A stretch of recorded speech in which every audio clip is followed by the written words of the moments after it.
नमस्कार। भाग्योदय फाउंडेशन की भाग्योदय विचार प्रवाह श्रृंखला मई 2020 से निरंतर चल रही है। प्रत्येक रविवार अन्य दो श्रृंखलाएं हैं, वे दैनिक हैं, युगऋषि विचार श्रृंखला और चरैवेति श्रृंखला। भाग्योदय विचार प्रवाह श्रृंखला साप्ताहिक है। आज उसकी 172वीं कड़ी में हम आपका स्वागत करते हैं, अभिनंदन करते हैं। रविवार 10 सितंबर 2023। अभी पिछले महीने तक देश की राजधानी दिल्ली, एनसीआर के क्षेत्र गाजियाबाद, नोएडा सहित विभिन्न अंचलों उन्होंने बाढ़ की बड़ी विकराल स्थितियों को देखा। दिल्ली तो झीलों का नगर बन गई। वहाँ के सरकार के मुखिया का बड़ा मजाक भी उड़ा। वो हालांकि उड़ाना नहीं चाहिए।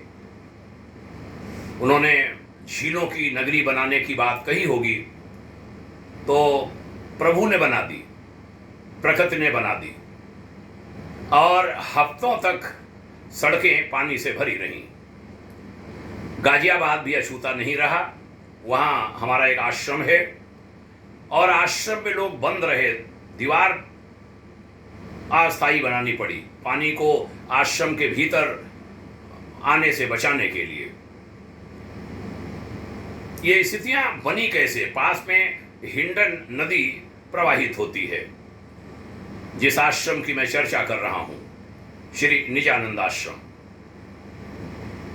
हिंडन से जुड़ा एक 2013 में कुछ बरस पहले एक मुकदमा चला विक्रांत बनाम यूनियन ऑफ इंडिया हिंडन नदी पर। विक्रांत जी ने एक बड़ी लंबी लड़ाई लड़ी और आज मैं उसका उदाहरण देकर कहना यह चाहता हूं कि नदियों के बारे में विक्रांत की तरह हम सबको सजग होना चाहिए। बाढ़ आती है, बंद हो जाते हैं, हम कुछ कर नहीं पाते। किंग कर्तव्य विमूढ़ स्थिति होती है, व्यक्ति की, संस्थाओं की, सरकारों की भी। और समय रहते हम चेतते नहीं, ढेरों गलतियां करते रहते हैं। तो क्या है हिंडन से जुड़ा विक्रांत का मामला? कहते हैं आदेश वर्ष 2013 का है, लेकिन ये हमेशा असरकारी रहेगा। वहां एक पुल है, करहेड़ा का पुल। वह इस तरह बन रहा है जिसमें हिंडन नदी का प्राकृतिक प्रवाह जो है वह संकुचित हो जाएगा। साथ ही नदी की जगह भी छोटी हो जाएगी। उत्तरदाताओं ने माना कि पुल का संपर्क मार्ग नदी के उच्चतम स्तरीय बाढ़ क्षेत्र में आता है।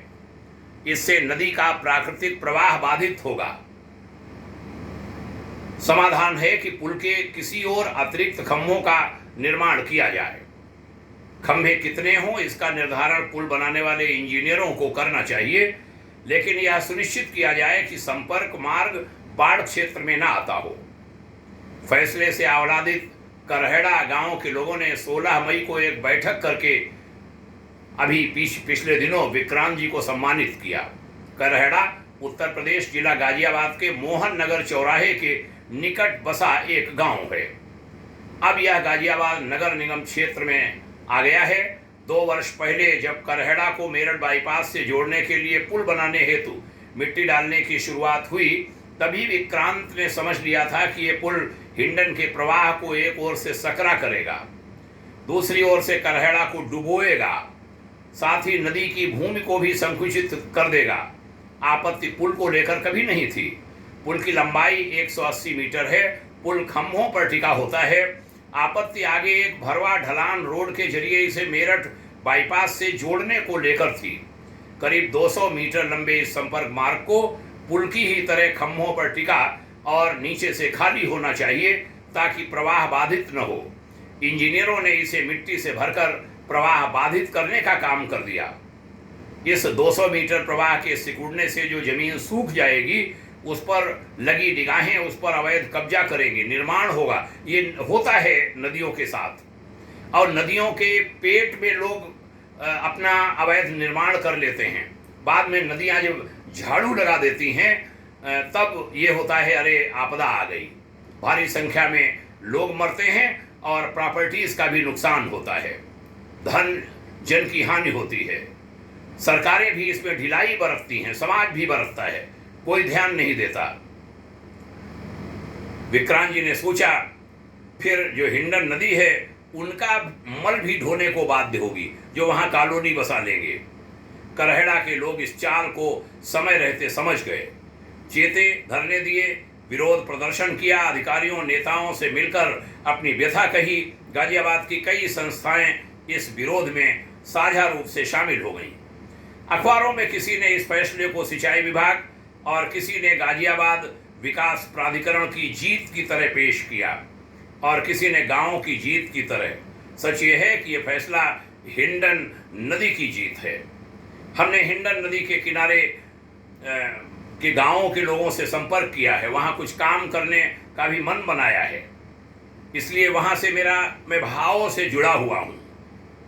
यह सुनिश्चित करता है कि बाढ़ क्षेत्र में कोई ऐसा निर्माण न हो जिससे बाढ़ की तीव्रता बढ़े, बाढ़ और उग्र हो जाए। हिंडन से जुड़ा यह फैसला यह भी सुनिश्चित कराता है कि नदी के प्रवाह और नदी की भूमि को संकुचित करने का हक किसी को भी नहीं है। यह फैसला उनकी आंखें भी खोलने वाला है जो रिवर फ्रंट डेवलपमेंट के नाम पर नदी किनारे के सभी प्रमुख शहरों में नदियों के प्रवाह को संकुचित करने और शेष बची नदी भूमि के व्यावसायिक उपयोग की योजना बनाए बैठे होते हैं। आज देश भर में नदियों की भूमि और बाढ़ क्षेत्र में अतिक्रमण और बसावट की बाढ़ है। अरे मैंने तो गंगा जी में देखा है, उत्तराखंड की नदियां जो है उनके पेटों में लोग घुस गए हैं, कॉलोनियां बसा ली हैं, कोई बोलता नहीं।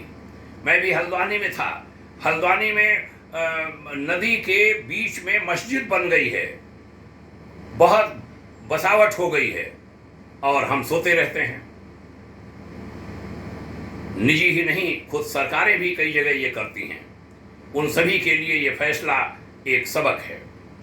भाई अरुण तिवारी जी ने कलम चलाते हुए इस पर कहा था कि करहड़ा ने हिंडन पुल पर ग्रीन ट्रिब्यूनल के फैसले को लागू कराने के लिए एक पालना समिति का गठन किया है।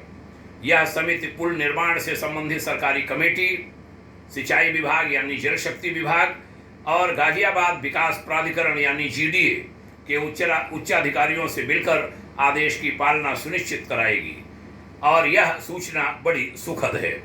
ऐसे प्रयास जगह जगह होने चाहिए। जनता को जागरूक होना पड़ेगा, तब हम ये बाढ़ और बहुत सारी समस्याओं से निपट पाएंगे। अनेक मौतें हो जाती हैं, बच्चे मरते हैं, महिलाएं मरती हैं, गरीब मरते हैं, भारी संख्या में धन की हानि होती है। इससे हमें लोगों को बचाना है। आइए इस दिशा में प्रयास जारी रखें। सभी जन, विशेष रूप से जो नदियों के किनारे रहते हैं, वे सजग हों और ये जो हिंडन नदी से जुड़ा विक्रांत बनाम यूनियन ऑफ इंडिया का जो फैसला है, इसके प्रकाश में अपने यहाँ की व्यवस्था बनवाएं। बहुत बहुत धन्यवाद। सुनने के लिए आभार। यह विचार अन्य लोगों में भी पहुँचें, उसके लिए इन्हें साझा कीजिए, लाइक कीजिए। आप सभी के उज्जवल भविष्य की शुभकामना करता हूँ, प्रणाम करता हूँ। जय हिंद। ओम शांति।